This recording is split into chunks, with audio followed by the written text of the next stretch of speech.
You're kind of constantly confronted with like ego versus what's right. Yeah. The hills are alive with the sound of music. Da, da, da, da. Was you working before your sentence? Not really. So I was sleeping on the streets for a while. Get up! Hello. What are you doing?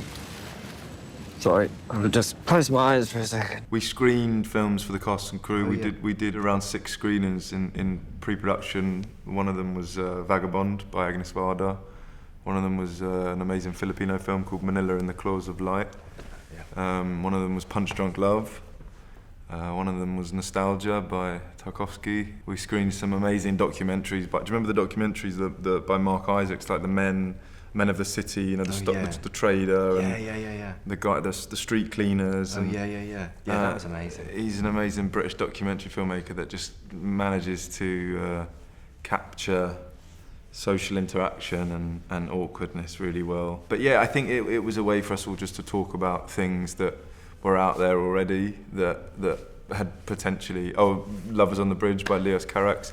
And it was, I don't know, it wasn't like, hey, this is what we're trying to do. I never wanted to tell Frank, hey, this is a thing, what we should be aiming for, because then it becomes, you're taking authorship out of something, and it was nice just for us as a production company, as a group of people to talk about things that had meant something to me and the film in some way, whether that was like direct language or inspiration of, a feeling or something. It was just a nice discussion between us all.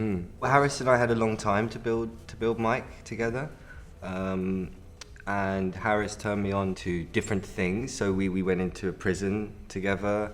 Harris put me in touch with Under One Sky, and I went into a restaurant that Harris had worked in previously.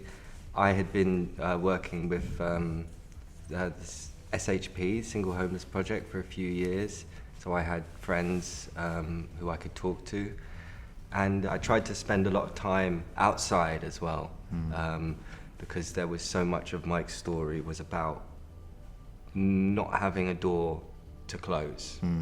Harris told me to read Camus, The Stranger, which really opened my mind to the potential of this character. Your possibilities are endless.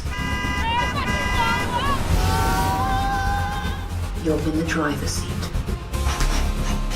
I think the biggest challenge is probably like navigating leadership in a way that feels, because it is so much a collaboration and it's so many people coming together with ideas, and sometimes that can be overwhelming, because you've got a whole influx of opinions, ideas. That was probably the challenge, because you've got so many incredible opportunities to explore things, whereas there's times where you do have to hone in and focus in on one specific thing. Otherwise you could spend all day trying out different things with the scene or different, so being like decisive was quite hard for us all, I think, and like setting on something. For you, I noticed that I was like, Harris, you had to make decisions fast, and the buck would stop with you, so it would be like this or this. It's like, that. How does he know?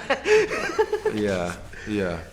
Even if I may speak for you, even in the edit, like I was so, we shot a lot of stuff, and Harris was able to, for want of a better phrase, kill his babies, be like, this is the story, this is the heart.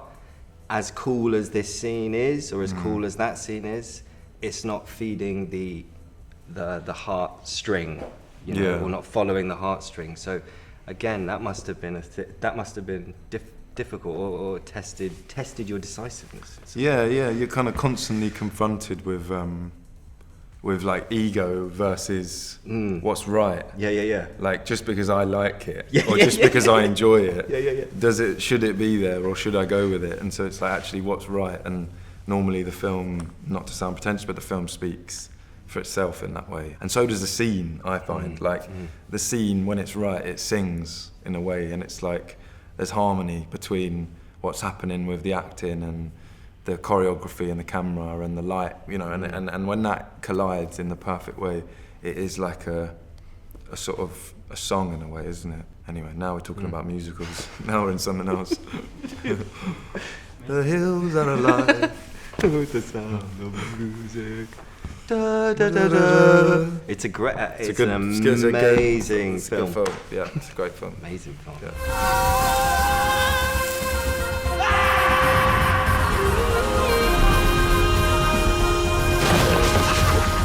I think about this performance a lot. The guy with the ice, the guy who had. I just think he delivered it so well. And like, you think about it, it's just one line. You know, do you have any ice? Ice, ice. And he delivered it so. I need some ice. I need some ice. And it became this like whole story about like dementia and like all this stuff. And because it was so brilliant and we were all laughing so much, Harris would. Each time he'd come down, there would be something slightly different about the bloke. So maybe one time he wouldn't have his top on, or he would be in a dressing gown, or like, you know, changing something slightly. So it was always different when he came down. The take we used was the wide, which is the first time he came down with his top off. And any take we tried to use after that just didn't work as well because it was the first time they saw it and they were laughing for real and there was like genuine shock. They were like, oh my God, he's got no clothes on. Actually, this script was originally a lot longer. I'd made my short film 2003 and just as I finished that, I was waiting for an editor to become available, so I wrote this. And it was originally much longer, and it was Mike and another character, and it was like a dual storyline, and it was probably over-ambitious for a first film, and it had too many elements, and it was needed focusing and honing in, so we developed it with BBC, and then kind of very quickly realised that Mike's story was the one that needed to be, explored fully.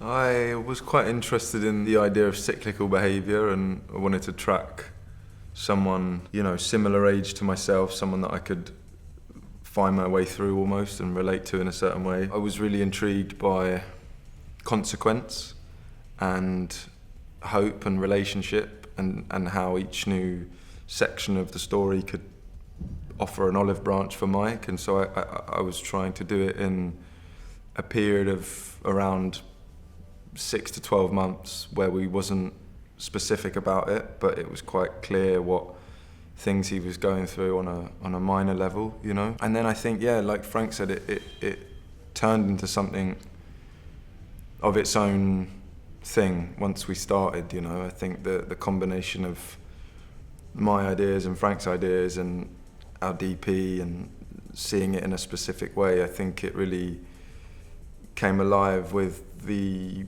research process and getting other people to interrogate it, and Frank really interrogated it.